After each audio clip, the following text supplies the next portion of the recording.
historias envasadas, lo que nadie explica, lo que no se aclara. Luces que bajan, el radar se vuelve loco. Objetos que vuelan, los vemos poco a poco. Es tecnología o vienen de otro plano.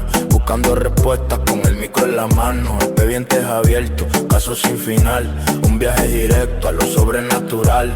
Pega al oído que empieza la sesión. El misterio se siente en esta dimensión. Dale play. Buenas, bienvenido a otro episodio de Historias Condensadas.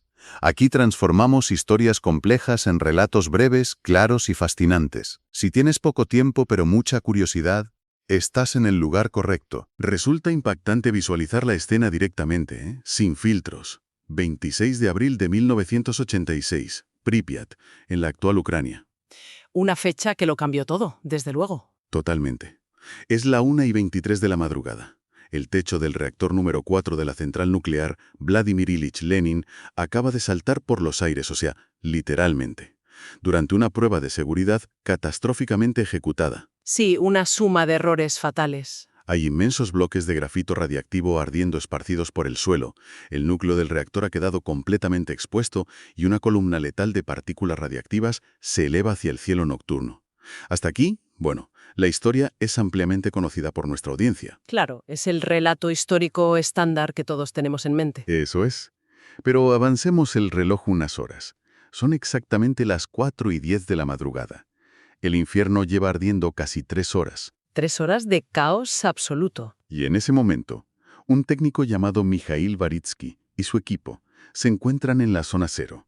Levantan la vista a través del humo tóxico y, según afirman, lo que ven no es el resplandor de un incendio. No, para nada. Ven un disco metálico, flotando en absoluto silencio sobre las ruinas, proyectando 2 potentes haces de luz roja directamente hacia el núcleo expuesto. Y es precisamente en ese instante, a las 4:10 de la madrugada, donde la historia oficial, la que está en los manuales de ingeniería y en los registros burocráticos, se fractura por completo. Se rompen 1000 pedazos. Exacto. Se abre una brecha enorme entre el recuento institucional de un accidente industrial y la experiencia subjetiva, o sea, una experiencia casi alucinatoria, vivida sobre el terreno por quienes estaban allí. Y esa brecha es el foco de nuestra inversión a fondo de hoy. Sobre la mesa tenemos un conjunto de fuentes fascinante para examinar este suceso. Un material interesantísimo, la verdad. Tenemos una serie de notas documentales de la época, los informes del investigador Valery Krasochov, un hombre que se dedicó a recopilar estos testimonios que desafiaban la narrativa estatal. Un trabajo de documentación enorme, sí. Y además tenemos una imagen generada que ilustra esta escena anómala con un detalle que francamente deja sin palabras. Nuestra misión de hoy es extraer las perlas de información sobre lo que estos técnicos afirman haber visto. Y sobre todo, entender cómo y por qué surgen estas narrativas en un momento de crisis tan brutal. Claro, porque hay que intentar arrojar luz sobre todo esto. Es vital establecer desde el principio un tono de escrutinio riguroso. Para quienes nos escuchan, el objetivo de los próximos minutos no es validar teorías paranormales, ni actuar tampoco como meros portavoces de la ciencia institucional. No se trata de tomar partido. Exacto. Se trata de analizar esta intersección con lupa. Vamos a examinar los mitos que emergieron de las ruinas humeantes y los sólidos contrapuntos físicos que ofrece la ciencia para explicar lo inexplicable. Vale, vamos a desgranar esto, porque las condiciones ambientales de esa madrugada son fundamentales. Resulta muy útil visualizar la imagen que proporcionan nuestras fuentes para entender el relato de Varitsky. Sí, la composición visual de esa noche es clave. Tenemos una noche oscurecida por un humo espeso, tóxico, cargado de isótopos. Abajo, un resplandor naranja ilumina las ruinas de hormigón reventado. Se distinguen camiones de bomberos soviéticos minúsculos ante la inmensidad del desastre. Una escena dantesca. Literalmente dantesca.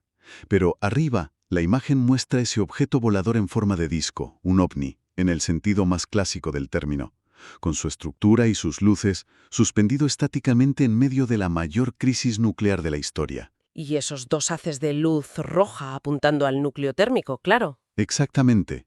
Y, a ver, para la mente humana, enfrentarse a una radiación invisible y letal es como intentar pelear contra un fantasma. Totalmente, porque no se puede ver ni tocar. Es una amenaza abstracta. Haría una nave estructurada e intencional en lugar de describir simplemente luces borrosas o destellos causados por el caos y el humo. Lo fascinante de esto es cómo el testimonio desafía la sintomatología médica documentada de la exposición extrema a la radiación. Sabemos perfectamente que el cerebro humano, bajo niveles letales de toxicidad, falta de oxígeno y un estrés absoluto, sufre alteraciones profundas. Claro, el cerebro empieza a fallar. Sí, los nervios ópticos pueden percibir destellos cegadores, lo que los astronautas a veces llaman fósfonos, que se generan cuando partículas de alta energía atraviesan el fluido ocular. Madre mía. Pero, y aquí está la clave, Baritsky no describió destellos abstractos ni borrones. Describió ingeniería. Exacto. Describió un objeto delimitado con un comportamiento deliberado y una geometría específica. Esa transición de una percepción caótica a una narrativa estructurada marca la primera gran divergencia. O sea, pasamos de ver luces a ver una máquina. Sí, sí. La lógica oficial dictamina que cualquier relato visual anómalo esa noche fue el resultado de la confusión, el trauma y la refracción óptica en una atmósfera saturada de humo y radiación. Lo cual tiene todo el sentido desde el punto de vista científico. Claro, pero el nivel de especificidad del testimonio de Baritsky requiere que analicemos qué mecanismos podrían llevar a un grupo de hombres de ciencia a interpretar un fenómeno físico extremo como una intervención tecnológica externa. Y el testimonio no se queda únicamente en el cielo, ojo. No, la cosa va más allá. Porque si esto fuera solo una historia sobre técnicos exhaustos viendo luces, los burócratas soviéticos lo habrían archivado como un caso de estrés agudo y alucinación colectiva en cuestión de días. Fin de la historia. Totalmente. Un simple efecto secundario de la radiación. Pero las fuentes revelan que la historia se mantuvo viva gracias a un detalle instrumental. El equipo de Baritsky afirmó que, en el instante exacto en que esos haces de luz roja incidieron sobre el núcleo expuesto, los instrumentos de medición que llevaban consigo registraron una caída drástica e instantánea en los niveles de radiación. Y ese es el ancla. Una locura. Ese es el momento en que el mito deja de ser una mera interpretación visual y se convierte, a los ojos de quienes creen en él, en un evento con pruebas empíricas. O sea, una sincronía perfecta entre el fenómeno aéreo y los diales de los dosímetros. Un momento, quiero cuestionar esto desde un punto de vista puramente físico. Estamos hablando de un núcleo derritiéndose. Sí, en plena fusión. Una masa ardiente de uranio, barras de control de grafito y hormigón fundido a miles de grados. La radiación física emanada de esa masa crítica no puede simplemente apagarse o desaparecer porque un haz de luz incida sobre ella, ¿verdad? No, la física nuclear no funciona así. En absoluto. Claro, es que si un dosímetro analógico marca 0 de repente en medio de un reactor reventado, mi instinto lógico me dice que el aparato se ha roto por la sobreexposición extrema. Que se ha frito, básicamente. Eso es. No que el peligro radiactivo se ha evaporado por arte de magia. ¿No es la conclusión más sensata que la aguja simplemente dejó de funcionar? Es la conclusión más técnica y lógica, sin duda alguna. Y profundizaremos en la mecánica de esos fallos en un momento. Pero primero hay que entender por qué este supuesto descenso instrumental fue adoptado con tanta fuerza por investigadores de anomalías. Vale, a ver. Según detallan las fuentes, la interpretación ufológica postula que esa caída en los medidores reflejaba una intervención deliberada para detener una catástrofe aún mayor. Ah, claro, la famosa explosión térmica. Precisamente, porque lo que ardía allí no era fuego convencional, ¿eh? Era lo que en ingeniería nuclear se conoce como corium. Una especie de lava, ¿no? Exacto. Una lava artificial inmensamente densa y caliente creada por la fusión del combustible nuclear y la propia estructura del edificio. El temor absoluto de los científicos soviéticos esa noche no era solo la radiación que ya se estaba escapando al aire, Que ya era muchísima. que ya era catastrófica. Su mayor temor era que este corium derritiera el suelo de hormigón y llegara a las enormes piscinas de supresión de agua situadas justo debajo del reactor. ¿Y si esa masa a más de 2000 grados centígrados toca miles de toneladas de agua fría en un espacio cerrado? Bueno. Se produce una explosión de vapor masiva. Pero dada la concentración de materiales fisionables, las estimaciones sugieren que habría desencadenado una explosión térmica equivalente a la de varias armas nucleares del rango de los megatones. Madre mía, megatones. Sí. Esta explosión secundaria habría vaporizado los otros 3 reactores de la central que todavía estaban allí. O sea, un apocalipsis. Literalmente. Las notas documentales son muy claras sobre este escenario hipotético. Habría eyectado tal cantidad de material radioactivo pesado a la estratosfera que habría hecho inhabitable a toda Europa. Wow. No estaríamos hablando de una zona de exclusión local de 30 kilómetros, sino de un continente entero convertido en un erial tóxico durante milenios. Es decir, para el relato no oficial, la lectura de esos dosímetros cayendo a cero no fue un fallo técnico. Para ellos fue una salvación. Exacto. La prueba de que algo o alguien intervino físicamente sobre el corium para enfriarlo milagrosamente y evitar la aniquilación de Europa. Entiendo perfectamente el peso psicológico de esa narrativa, claro. Proporciona un alivio, un sentido a la Que supervivencia. proporciona una historia de salvación frente a un horror que es inmanejable para la mente humana. Pero, como decíamos antes, es imprescindible enfrentar este testimonio a la ciencia pura para entender el origen de esta percepción. Y aquí es donde las fuentes introducen la figura clave de Valery Krasojov. Krasojov es fundamental en todo este análisis. Años después de que el polvo se asentara y de que el gobierno soviético estableciera la cronología oficial e intocable de los eventos, Krasojov comenzó a rastrear a los supervivientes. Un trabajo de hormiguita. Totalmente. Entrevistó a Mikhail Baritsky y a otros técnicos, recopilando estos testimonios clasificados que la burocracia estatal había ignorado o directamente suprimido. Y es crucial destacar que la versión oficial, o sea, la que dictan los libros de historia y los paneles de investigación, no mencionan en absoluto a naves en el cielo ni caídas milagrosas de radiación. Ni una sola línea sobre eso. Aquí es donde la cosa se pone realmente interesante, porque la fricción entre la recopilación de testimonios de Krasojov y el registro científico oficial nos obliga a explicar qué estaban viendo realmente los ojos de Baritsky y qué leía su equipo en esos aparatos. Hay que buscar la explicación empírica. Sí. Descartamos la nave intergaláctica, ¿qué mecanismos físicos explican esta anomalía? Porque al leer sobre esos dosímetros marcando descensos drásticos, mi mente se va inmediatamente a los campos electromagnéticos. Un evento de esta magnitud tuvo que generar una estática masiva en el ambiente. Si conectamos esto con la perspectiva general de la física en condiciones extremas, tu intuición sobre los campos electromagnéticos es completamente acertada. ¿Verdad que sí? ¿Tiene que haber algo ahí? Claro. La exposición de un núcleo nuclear abierto genera niveles de radiación gamma tan increíblemente altos que alteran el entorno eléctrico local por completo. Claro, ionizan todo a su paso. Eso es. Y los dosímetros soviéticos analógicos de los años 80 no estaban blindados contra pulsos electromagnéticos de esa escala. Un campo magnético intenso o un pico de radiación extrema puede saturar los componentes electrónicos simples. Los fríe directamente. Fríe el condensador o provoca lo que se llama un fallo transitorio en ingeniería. La aguja cae a cero o se vuelve errática, sube y baja sin sentido. Ya, claro. Y para un técnico que está exhausto, ver caer la aguja a cero puede interpretarse como un descenso de la amenaza. Exacto, cuando en realidad el instrumento simplemente se ha quedado ciego, se ha roto. Tiene toda la lógica del mundo. Y sobre la anomalía visual, sobre ese disco de luces rojas, hay que hablar de cómo la radiación interactúa con el aire mismo, porque no es un espacio vacío. Hay moléculas por todas partes. Hay oxígeno, hay nitrógeno, hay polvo. Exactamente.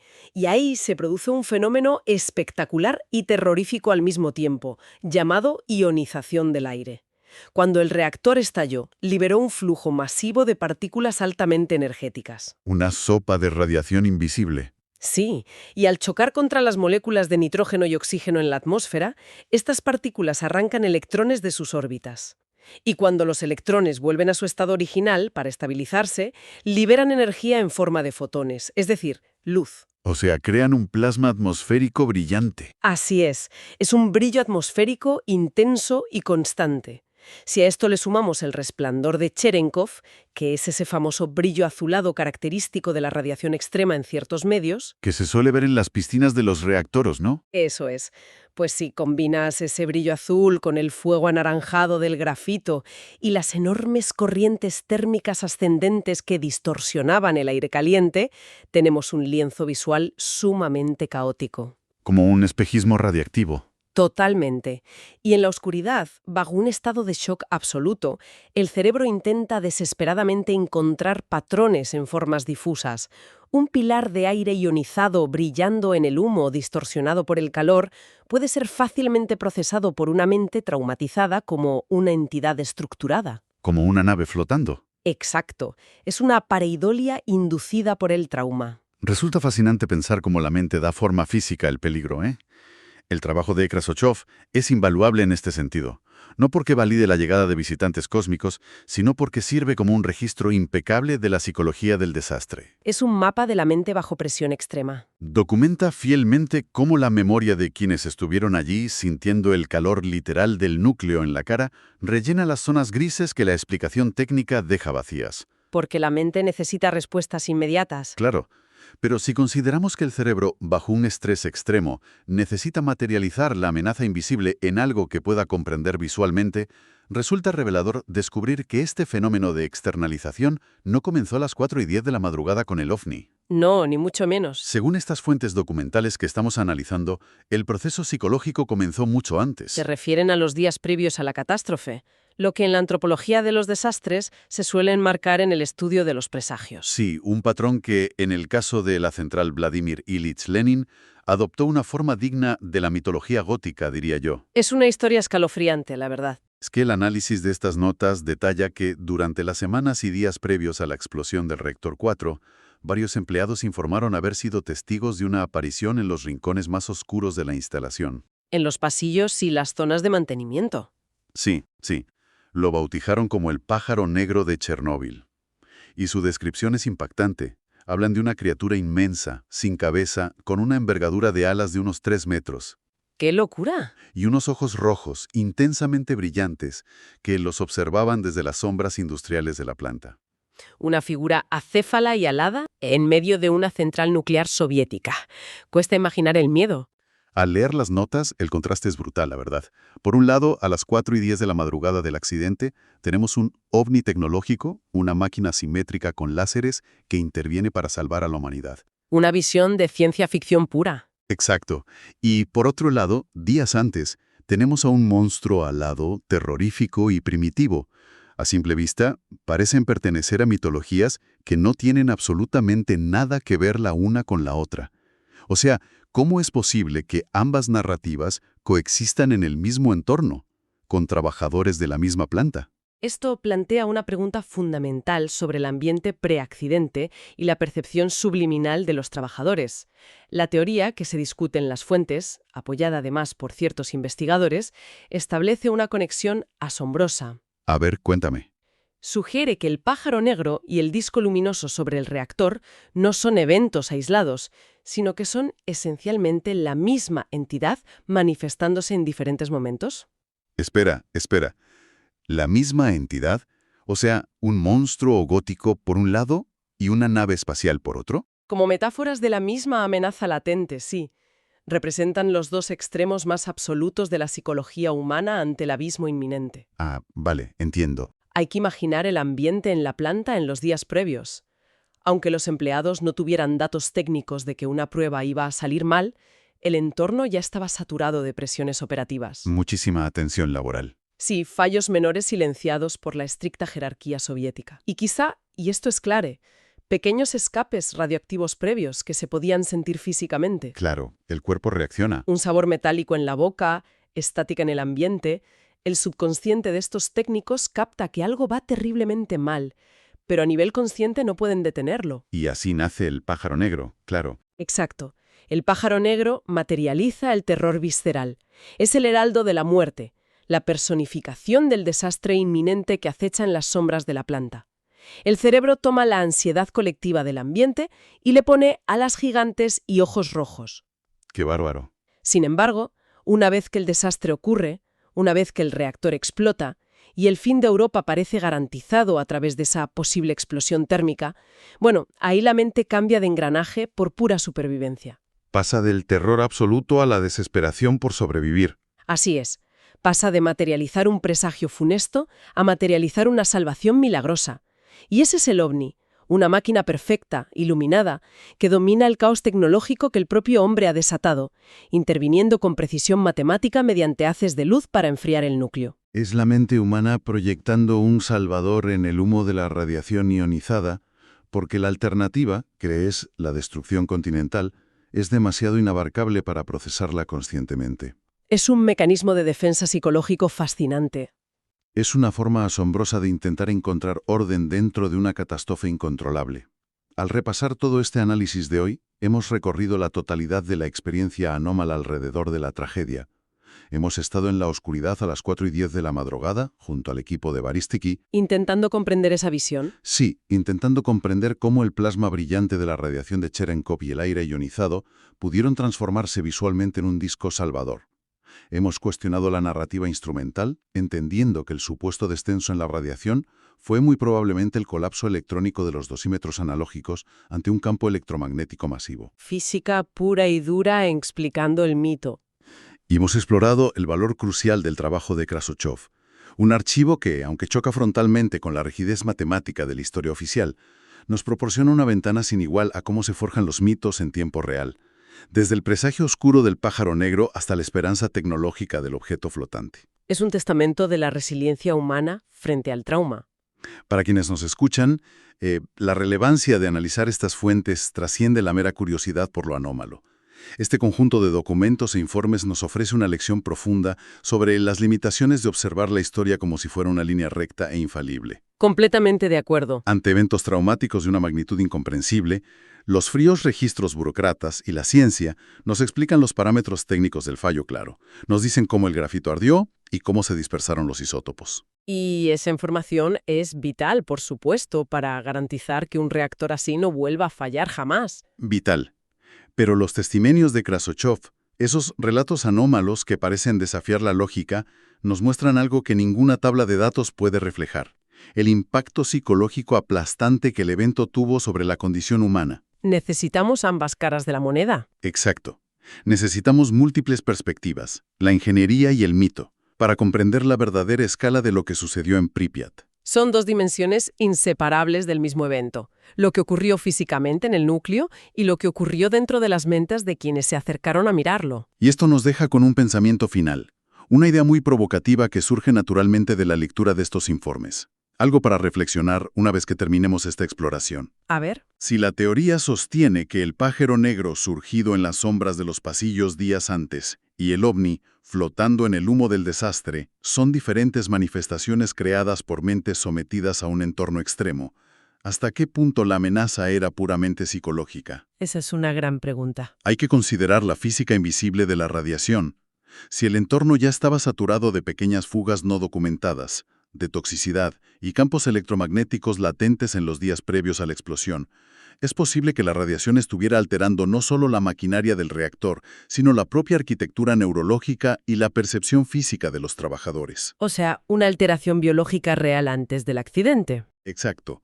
Resulta fascinante pensar que, tal vez, la línea entre un inminente fallo técnico y la materialización de un monstruo mitológico se difuminó no solo por el miedo, sino porque el entorno físico de la planta ya estaba envenenando y reescribiendo la capacidad de los sentidos humanos para comprender la realidad. Una frontera borrosa entre la física extrema y la mente humana. Desde luego es algo sobre lo que merece la pena seguir indagando por cuenta propia. Totalmente. Un misterio que une la ciencia más avanzada con el miedo más primitivo. Y hasta aquí el episodio de hoy. Nos escuchamos pronto. Gracias por estar al otro lado. Nos vemos en el siguiente episodio de Historias Condensadas. ¿Viste eso en el cielo? No estamos solos. Bienvenidos al archivo. Son historias envasadas, donde la verdad se queda guardada. Luces en el cielo, una huella en la nada. Misterios que te dejan la mente volada. Historias envasadas, lo que nadie explica, lo que no se aclara. Yeah, yeah, yeah, yeah, yeah, yeah. Luces que bajan, el radar se vuelve loco. Objetos que vuelan, los vemos poco a poco. Es tecnología o viene de otro plano. Buscando respuestas con el micro en la mano. Expedientes abiertos, casos sin final. Un viaje directo a lo sobrenatural. Pega el oído que empieza la sesión. El misterio se siente en esta dimensión. Dale play. Esto es historia envasada. Conéctate. Efecto de envasada.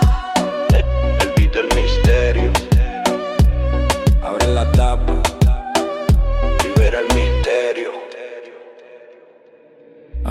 etapa, libre el misterio. No necesitas horas para conocer la verdad. Bienvenidos a Historias Envasadas. Caminando por la ciudad o mirando al cielo, buscando respuestas que nos quiten el velo. Casos reales, archivos de lo extraño, lo que la ciencia ignora hace muchos años. No te hablo de cuentos, te hablo de datos. OVNI en el radar, encuentros de altos estratos. No hace falta dar vueltas ni perder el control. Aquí el misterio se sirve bajo el sol. Resumido y directo para que lo entiendas bien. La dosis perfecta que te vuela la 100. Buen tempo, historias envasadas. La verdad del cosmos aquí está guardada. Misterio compacto, potente y real. Un viaje directo a lo sobrenatural. Buen tempo, no pierdas el hilo. Suscríbete ahora y escucha con sigilo. Buen tempo, que el caso no muera. La próxima historia ya está en la espera. Fue un rayo de luz, un visitante estelar. Un caso sin firma, difícil de explicar. Te lo cuento sencillo, te lo explico con flow. Porque lo bueno en frasco, pequeño da el show.